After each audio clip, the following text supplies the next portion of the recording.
H1N1 control ಬಗ್ಗೆ ಆರೋಗ್ಯ ಸಚಿವರಾಗಿರುವ UT Khader ಸುದ್ದಿಗೋಷ್ಠಿಯನ್ನ ಮಾಡಿ ಅನೇಕ ಮಹತ್ವದ ಮಾಹಿತಿಗಳನ್ನು ಕೊಟ್ಟಿದ್ದಾರೆ. ಚಳಿಗಾಲ ಹಾಗೂ ಮಳೆಗಾಲದಲ್ಲಿ ಸಾಂಕ್ರಾಮಿಕ ರೋಗಗಳ ಸೀಸನ್ ಆಗಿರುತ್ತೆ. ಸೊ ಈ ವೆದರ್ಗೆ ಹೆಚ್ಚು ಮ್ಯೂಟೇಷನ್ ಸ್ಟ್ರಾಂಗ್ ಆಗುತ್ತೆ. ಹಾಗಾಗಿ ಎಲ್ಲರೂ ಮುನ್ನೆಚ್ಚರಿಕಾ ಕ್ರಮಗಳನ್ನು ತೆಗೆದುಕೊಳ್ಳಬೇಕಾಗತ್ತೆ ಅನ್ನುವಂತಹ ಸಲಹೆಯನ್ನ ಕೊಟ್ಟಿದ್ದಾರೆ ಸಚಿವರಾಗಿರುವ ಯುಟಿ ಖಾದರ್ ಅವರು. ಚಳಿಗಾಲ ಹಾಗೂ ಮಳೆಗಾಲದಲ್ಲಿ ಸಾಂಕ್ರಾಮಿಕ ರೋಗಗಳ ಸೀಸನ್ ಅಂತಾನೆ ನಾವು ಕರಿತೀವಿ. ನಮ್ಮ ರಾಜ್ಯದಲ್ಲಿ ಇದೀಗ H1N1 ಅತ್ಯಂತ ಕಡಿಮೆ ಕೇಸ್ ಇವೆ. ಜನವರಿಯಿಂದ ಇಲ್ಲಿವರೆಗೂ 4211 ಕೇಸ್ ಇವೆ. 4211 ಮಂದಿಯೂ ಕೂಡ ಇದೀಗ ಗುಣಮುಖರಾಗಿದ್ದಾರೆ. ಇನ್ನು ಬೆಂಗಳೂರಿನ ಶಾಲೆಯಲ್ಲಿ 2 H1N1 ಕೇಸ್ ಬಂದಿದ್ದು ಈಗ ಆಕ್ಟಿವ್ ಕೇಸ್ 300ರಷ್ಟಿದೆ. ಹಾಗಾಗಿ ಆರೋಗ್ಯದ ಕಡೆ ಎಲ್ಲರೂ ಗಮನವನ್ನ ಹರಿಸಬೇಕು ಅನ್ನುವಂತಹ ಸೂಚನೆಯನ್ನ ಕೊಟ್ಟಿದ್ದಾರೆ ಆರೋಗ್ಯ ಸಚಿವರಾಗಿರುವ ಯುಟಿ ಖಾದರ್ ಅವರು. ಆರೋಗ್ಯದ ಕಡೆ ಎಲ್ಲರೂ ಗಮನ ವಹಿಸಬೇಕು ಅನ್ನುವಂತಹ ಸಲಹೆಯನ್ನು ಕೂಡ ಕೊಟ್ಟಿದ್ದಾರೆ.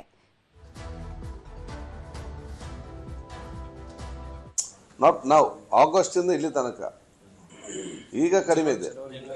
ಜನವರಿಯಿಂದ ಇಲ್ಲೇ ತನಕ ಟೋಟಲ್ ಕೇಸ್. ಈಗ ಬ್ಯಾಂಗ್ಳೂರು ನಮ್ಮ GB-ಯಲ್ಲಿ ಇರೋದು 402 ಕೇಸ್ ಅಷ್ಟೇ.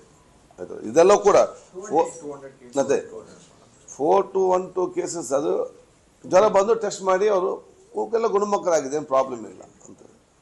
ಡೆತ್ ಅಂತ ಯಾವುದೇ ಅಫಿಷಿಯಲ್ H1N1 ಡೆತ್ ಅಂತ ಅಫಿಷಿಯಲ್ ಆಗಿಲ್ಲ ಎಲ್ಲಿ ಕೂಡ. ಕೆಲವರಿಗೆ ಏನಾಗ್ತದೆ, ನನಗೆ ಬೇರೆ ಬೇರೆ ರೋಗ ಇರ್ತದೆ. ಬೇರೆ ಬೇರೆ ರೋಗ ಇದ್ದಾಗ ಒಂದು ಜ್ವರ ಕೂಡ ಬರ್ತದೆ. ಜ್ವರ ಬಂದಾಗ ಅದಲ್ಲಿ H1N1 ಅಂತ ಜ್ವರ ಇರ್ತದೆ, ಅಲ್ಲಿ ಅವ್ರು ತೀರಿ ಹೋಗ್ತಾರೆ. ಎಲ್ಲ ಸಾಂಕ್ರಾಮಿಕ ರೋಗದ ಬಗ್ಗೆ ನಾವು ಚರ್ಚೆ ಮಾಡಿದ್ದೇವೆ. This is less. ಎಲ್ಲಿ ಕೂಡ ಅಂಥದ್ದು ಕೇಸಸ್ ಎಲ್ಲಿ ಕೂಡ ಇರುವುದಿಲ್ಲ.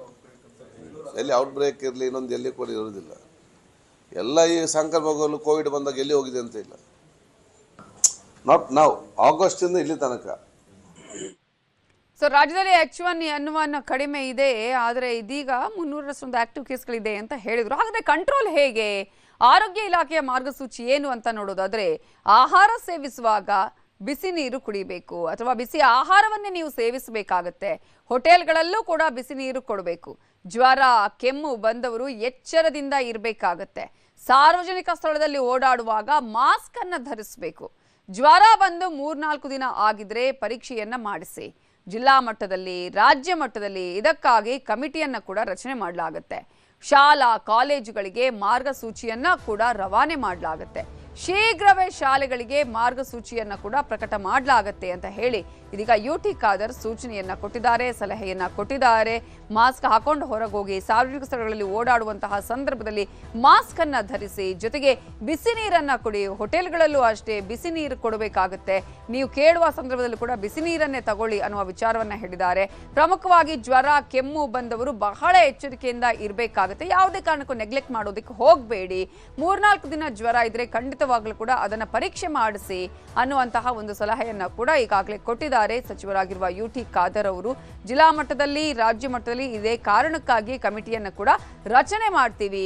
ಶಾಲಾ ಕಾಲೇಜುಗಳಿಗೂ ಕೂಡ ಇನ್ನು ಮಾರ್ಗಸೂಚಿಯನ್ನ ನಾವು ರವಾನೆ ಮಾಡ್ತೀವಿ, ಪ್ರಕಟ ಮಾಡ್ತೀವಿ. ಶಾಲೆಗಳಿಗೆ ಶೀಘ್ರವೇ ಮಾರ್ಗಸೂಚಿಯನ್ನ ಪ್ರಕಟ ಮಾಡಲಾಗುತ್ತೆ ಅನ್ನುವಂತಹ ಸಲಹೆಯನ್ನ ಕೂಡ ಈಗಾಗಲೇ ಆರೋಗ್ಯ ಸಚಿವರಾಗಿರುವ ಯುಟಿ ಖಾದರ್ ಅವರು ಕೊಟ್ಟಿದ್ದಾರೆ. ಮಳೆಗಾಲ ಚಳಿಗಾಲ ಬಂತು ಅಂತ ಹೇಳಿದ್ರೆ ಅನೇಕ ಸಾಂಕ್ರಾಮಿಕ ರೋಗಗಳಿಗೆ ಜನ ತುತ್ತಾಗ್ತಾರೆ. ಈ ಹಿನ್ನೆಲೆಯಲ್ಲಿ ಒಂದ್ ಕಡೆ ಸ್ವಚ್ಛತೆ ಕೂಡ ಇರಬೇಕಾಗುತ್ತೆ, ಮತ್ತೊಂದು ಕಡೆ ನಮ್ಮ ಎಚ್ಚರಿಕೆಯಲ್ಲಿ ನಾವು ಇರಬೇಕಾಗುತ್ತೆ. ಮುನ್ನೆಚ್ಚರಿಕಾ ಕ್ರಮಗಳನ್ನು ತೆಗೆದುಕೊಳ್ಬೇಕಾಗುತ್ತೆ. ಯಾವುದೇ ರೀತಿಯಲ್ಲೂ ನೆಗ್ಲೆಕ್ಟ್ ಮಾಡಬಾರ್ದು. ಏನೇ ಆದ್ರೂ ಕೂಡ 3-4 ದಿನ ಜ್ವರ ಕೆಮ್ಮು ನೆಗಡಿ ಇತ್ತು ಅಂತ ಹೇಳಿದ್ರೆ ನೆಗ್ಲೆಕ್ಟ್ ಮಾಡೋದಕ್ಕೆ ಹೋಗಬೇಡಿ ಅನ್ನೋದನ್ನ ಕೂಡ ಅವರು ಹೇಳಿದ್ದಾರೆ. ಪ್ರಮುಖವಾಗಿ ಈಗಾಗಲೇ ಆಹಾರ ವಿಧಾನದಲ್ಲೂ ಕೂಡ ಬದಲಾವಣೆ ಮಾಡ್ಕೊಳ್ಬೇಕಾಗತ್ತೆ. ಬಿಸಿ ಬಿಸಿಯಾದ ಆಹಾರವನ್ನ ಸೇವಿಸಬೇಕಾಗತ್ತೆ, ಬಿಸಿ ನೀರು ಕುಡಿಬೇಕಾಗತ್ತೆ ಅನ್ನೋದನ್ನ ಕೂಡ ಹೇಳಿದ್ದಾರೆ. ಇದೇ ವಿಚಾರಕ್ಕೆ ಸಂಬಂಧಪಟ್ಟ ಹಾಗೆ ಇನ್ನಷ್ಟು ಡೀಟೇಲ್ಸ್ ಅನ್ನ ಕೊಡೋದಕ್ಕೆ ನಮ್ಮ ರಿಪೋರ್ಟರ್ ಹಂಸ ಶ್ಯಾಮಲ ಈಗ ಫೋನ್ ಸಂಪರ್ಕದಲ್ಲಿ ಜಾಯ್ನ್ ಆಗಿದ್ದಾರೆ. ಹಂಸ, ಈಗಾಗಲೇ H1N1 ತಡೆ ಬಗ್ಗೆ ಯಾವ ರೀತಿಯಾಗಿ ಸರ್ಕಾರ ಕ್ರಮವನ್ನ ಕೈಗೊಳ್ತಾ ಇದೆ? ಈಗಾಗಲೇ ನೋಡಬಹುದು, ಕಳೆದ ವರ್ಷಕ್ಕೆ ಹೋಲಿಸಿದ್ರೆ ಈ ವರ್ಷ ಕೊಂಚ H1N1 ಸಂಖ್ಯೆ ಕಡಿಮೆ ಆಗಿದೆ ಹೊರತು ಏನು ಕಂಪ್ಲೀಟ್ ಆಗಿ ಸ್ಟಾಪ್ ಅಂತೂ ಆಗಿಲ್ಲ. ಯಾಕಂತ ಹೇಳಿದ್ರೆ ಜನವರಿಯಿಂದ ಇಲ್ಲಿಯವರೆಗೂ ಕೂಡ 4212 ಪಾಸಿಟಿವ್ ಪ್ರಕರಣಗಳಿದಾವೆ. ಅದರಲ್ಲೂ ಕೂಡ ಬೆಂಗಳೂರಿನ GB-A ವ್ಯಾಪ್ತಿಯಲ್ಲಿ ಹೆಚ್ಚು ಪ್ರಕರಣಗಳು ಕಂಡು ಬರುವಂತದ್ದು ಈಗ ಮಾಹಿತಿ ಬಂದಿರುವಂತದ್ದು. ಸುಮಾರು GB-A ವ್ಯಾಪ್ತಿಯಲ್ಲಿಯೇ 300-400ಕ್ಕೂ ಹೆಚ್ಚು ಆಕ್ಟಿವ್ ಪ್ರಕರಣಗಳು ಈಗ ಇದೆ ಅನ್ನುವಂತಹ ವಿಚಾರವನ್ನ ಆರೋಗ್ಯ ಸಚಿವರು ಹಂಚಿಕೊಂಡಿದ್ದಾರೆ. ಇದಕ್ಕಾಗಿಯೇ ಎಲ್ಲಾ ಹೋಟೆಲ್ಗಳಿಗೆ ಒಂದು ಬಿಸಿ ನೀರನ್ನ ಕೊಡ್ಬೇಕನ್ನುವಂತಹ ಒಂದು ಸೂಚನೆ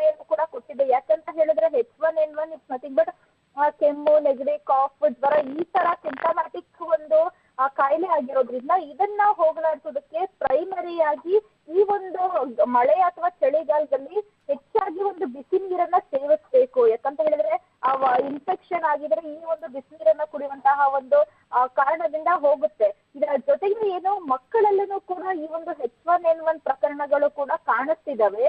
ಹಾಗಾಗಿಯೇ ಪೋಷಕರು ಆತಂಕಕ್ಕೆ ಒಳಗಾಗಿದೆ. ಅವ್ರಿಗೇನಾದ್ರೂ ಈ ತರ ಸಿಂಟಮ್ಸ್ ಬಂದಿದ್ದೇ ಆದಲ್ಲಿ ತಕ್ಷಣವೇ ವೈದ್ಯರ ಬಳಿ ಕರ್ಕೊಂಡು ಹೋಗ್ಬೇಕು ಅನ್ನುವಂಥದ್ದನ್ನ ಕೂಡ ಹೇಳಿರುವಂತದ್ದು. ಇದರ ಜೊತೆಗೆ ಏನು ಈ ರೀತಿ ಒಂದು ಫ್ಲೂ ಇರ್ಬೋದು, ಫೀವರ್ ಇರ್ಬೋದು ಬಂದಂತವರು ಹೆಚ್ಚಾಗಿ ಜನಸಂದಣಿ ಇರುವಂತಹ ಜಾಗದಲ್ಲಿ ಹೋಗೋದನ್ನ ಅವಾಯ್ಡ್ ಮಾಡ್ಬೇಕು.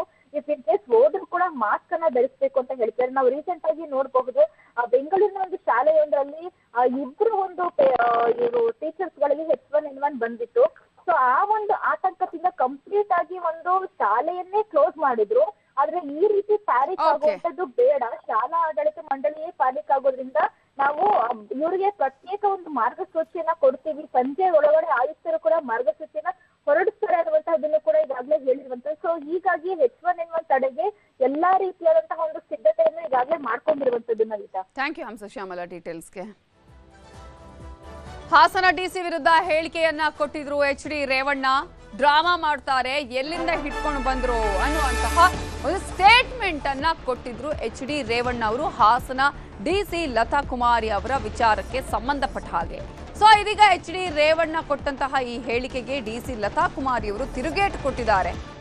ವೈಯಕ್ತಿಕವಾಗಿ ತುಚ್ಛವಾಗಿ ಹಗುರವಾಗಿ ಮಾತಾಡ್ತಾರೆ. ಅಧಿಕಾರಿಗಳು ಕಾನೂನು ಮೀರಿ ಕೆಲಸ ಮಾಡಿದ್ರೆ ಪ್ರಶ್ನಿಸಲಿ, ಆದರೆ ಜಿಲ್ಲಾಧಿಕಾರಿ ಆದರೂ ಕೂಡ ನಮಗೂ ಗೌರವ ಇಲ್ಲ ಅಂತ ಹೇಳಿ ಬೇಸರವನ್ನ ವ್ಯಕ್ತಪಡಿಸಿದ್ದಾರೆ ಜಿಲ್ಲಾಧಿಕಾರಿ ಲತಾ ಕುಮಾರಿ ಅವರು. ಎಲ್ಲಿಂದ ಹಿಡ್ಕೊಂಡ್ ಬಂದು ಕೂರಿಸಿದ್ರು ಅಂದ್ರೆ ಏನರ್ಥ? ಈ ರೀತಿ ಪದಗಳನ್ನ ಅಧಿಕಾರಿಗಳ ಮೇಲೆ ಬಳಸಬೇಡಿ, ಅಧಿಕಾರಿಗಳನ್ನ ಕುಗ್ಗಿಸುವಂತಹ ಪ್ರಯತ್ನ ಮಾಡಬೇಡಿ ಅಂತ ರೇವಣ್ಣ ಹೇಳಿಕೆಗೆ ಡಿಸಿ ಲತಾ ಕುಮಾರಿ ಅವರು ತಿರುಗೇಟನ್ನ ಕೊಟ್ಟಿದ್ದಾರೆ. ಡಿಸಿ ವಿರುದ್ಧ HD ರೇವಣ್ಣ ಸ್ಟೇಟ್ಮೆಂಟ್ ಅನ್ನ ಕೊಟ್ಟಿದ್ರು. ಇದಕ್ಕೆ ಇದೀಗ ಲತಾ ಕುಮಾರಿ ಅವರು ತಿರುಗೇಟು ನೀಡಿದ್ದಾರೆ. ಪ್ರತಿ ವಿಧಾನಸಭಾ ಕ್ಷೇತ್ರದಲ್ಲಿ ಜಿಲ್ಲಾಧಿಕಾರಿ ಪ್ರಾಮಾಣಿಕವಾಗಿ ಕೆಲಸ ಮಾಡ್ತಾ ಇದ್ರೆ ನೀವು ಗೊತ್ತಿಲ್ಲ. ಏಕೆಂದ್ರೆ ಅವ್ರ ಬಗ್ಗೆ ನನ್ನ ಜೀವನದಲ್ಲಿ ನಾನು 30 ವರ್ಷ ಶಾಸಕರಾಗಿ ಕೆಲಸ ಮಾಡಿದ್ದೀನಿ. ಇಂಥ ಜಿಲ್ಲಾಧಿಕಾರಿ ನೋಡ್ಲಿಲ್ಲ. ಅದೆಲ್ಲಿಂದ ಹಿಡ್ಕೊಂಡ್ಬಂದವರು ಗೊತ್ತಿಲ್ಲ. ಈ ಜಿಲ್ಲಾಧಿಕಾರಿನ ತಹಸೀಲ್ದಾರರು ನಾವೇನು ಕಳಿಸಿಲ್ಲ. ಈ ಸರ್ಕಾರ ತಹಸೀಲ್ದಾರರು ಕಳಿಸ್ತಾರೆ.